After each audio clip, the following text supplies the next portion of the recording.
Move fast. That is the directive from U.S. President Donald Trump as talks between Hamas, Egypt, and Qatar begin this morning. Spearheaded by U.S. President Donald Trump's 20-point peace plan, the discussions are expected to focus on the first stage of a possible ceasefire and the release of Israeli hostages in exchange for Palestinian prisoners. Tamer Karmout is an associate professor of public policy at the Doha Institute for Graduate Studies. He's our guest this morning. Welcome. Thank you. Thank you, Anne-Marie. On Sunday evening, President Trump said he was told that the first phase of talks should be completed this week. Now, we've been here before, so what is different this time around, and what could it signal about a possible end to this conflict? As you're answering our question, Mr. Karmout, we're showing you a live shot of central Gaza this morning. Yes, sure, Anne-Marie. I mean, what's different this time is this, if I want to put it this way, this alignment between all involved parties in this conflict. So we have the Americans now are adamant to see an end to it. We have key Arab and Islamic countries, key countries like Egypt, Turkey, Qatar, Saudi Arabia are behind this initiative, endorsing it. Hamas has also accepted the framework overall, and the Israelis also are engaged positively with it. So these dynamics, or this momentum, if I want to put it this way, is very important. It's rare and it's very important. And I think we sense this cautious optimism. And in my opinion, the train has left the station, but yet the journey is going to be long, full of challenges, obstacles, possibly setbacks at some stages. But the momentum is there, and it's real this time. There's alignment, there's momentum. How much does the deadline of October 7th play into the timing of the talks in this alignment that we're seeing?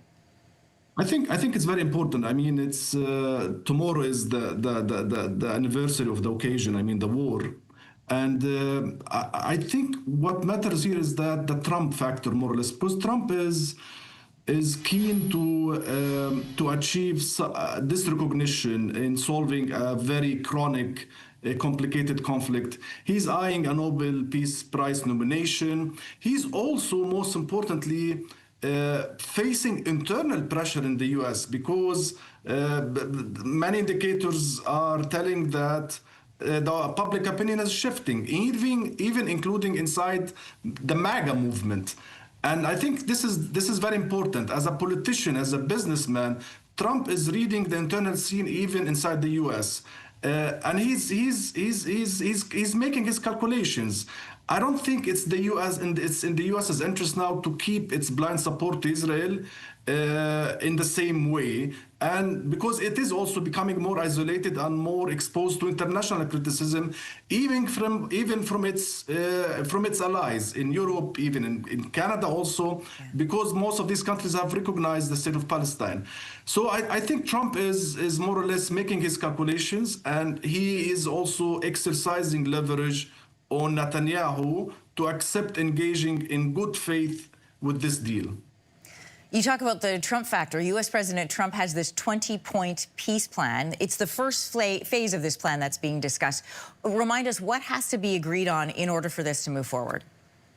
So I think the first stage, it's the most critical and the most important, because if it succeeds, then we can move to the second stages. The first stage is centered on releasing Israeli captives and Palestinian prisoners. And what's different this time than previous negotiations is that it's going to be an like a complete deal. So a full release of all captives from all sides. And if this happens, this more or less will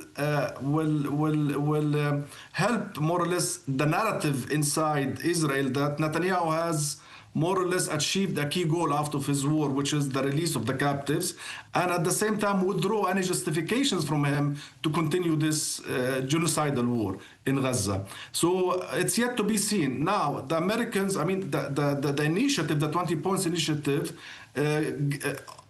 offered a 72 hours, 3 days framework. This is impossible. Even the Americans understand this now. Secretary Rubio yesterday came out with a statement that more time is needed because the devil is in the details. It's a very technical negotiations, and also the logistics of releasing captives on the two sides will take time. But now what's happening is that we have important meetings in Egypt, which is a key mediator as well between all these parties. Today, the first meeting kicked off. And so the next coming couple of days will be very crucial and critical. On Sunday, Trump said Hamas will face, quote, complete obliteration if it refuses to give up power. We have this new request for an extension of this 3-day deadline. What's at stake for both sides if these talks fall through? Not only if they don't find an agreement by the end of the week, but if they come apart completely. Well, it will be disastrous, Anne-Marie. I mean, it's already disastrous because we're talking about a genocidal war which has inflicted harsh realities on Gazans with the loss of life and the destruction of everything.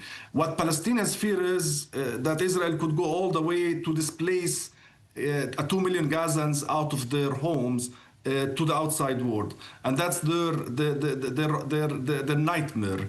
At the same time, the Israelis, they have become so isolated internationally because of the ICC and the ICJ and all the war crimes that are hunting Netanyahu and his government now, and the reputation of the Israeli society as well. I mean, we see all these demonstrations all over the world, all this public anger. Israel is isolated. Israelis feel isolated because of this genocidal war as well. So I think the two sides need international wisdom, the international community's involvement, all partners to sit and put pressure, exercise their leverage for this war to end, because it has literally exhausted itself. I mean, this war now, it's closing 2 years now, and the entire international community, the entire globe is fed up with it and wants to see an end to this genocide.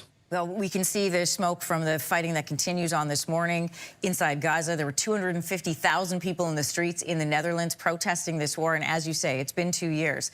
Tamer Karmout, Associate Professor of Public Policy at the Doha Institute for Graduate Studies. Thank you. My pleasure. If you like that video, make sure to subscribe to the Your Morning YouTube feed, where you can find all kinds of new content posted every weekday morning.